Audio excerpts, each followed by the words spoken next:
Lokalità ċentrali bħalma jibir Kirkara li minna jaddu ta' kuljum eluf ta' Maltin għaw ċinu turisti għandha bżonn aktar investiment biex tissebbaħ u titgawda għas-snin li ġejjin.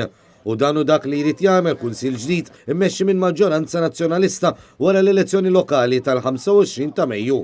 Hekk jagħti il-kap tal-Partit Nazzjonalista Adrian Delija fit-tmiem żjara fil-lokalità. Għaw spazji, għaw imsieraħ li jistgħu jiġu ippopolati b'ħdura, b'siġar li jistgħu jagħtu nifs ġdid, pulmun ġdid l-Birkirkara. Kunsill immexxi minn Partit Nazzjonalista ġdid f'Birkirkara jaċċerta li dawn isiru.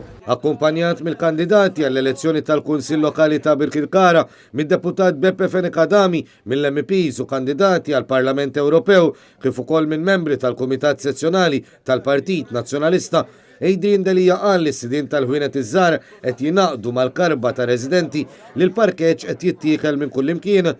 Għal daqstant uħud minn tal-ħwienet qed isibuha diffiċli jkomplu jaħdmu minn Birkirkara. Il-kap tal-Partit Nazzjonalista kompla li l-problemi ta' traffiku u l-parkeġġ huma kbar, iżda l-gvern jidher li m'għandux intenzjoni imqar jibda jħares lejn dawn il-problemi. Dan minkejja li matul iż-żmien saru diversi suġġerimenti fosthom anke mill-Kunsill Lokali bil-gvern jibqa' qatt ma jagħti każ. Fi żmien gvernijiet nazzjonalisti kienu saru proġetti ta' toroq alternattivi biex jittaffa traffiku qawwi li jolqot dawn it-toroq. Iżda ċar li llum dan m'għadux biżżejjed.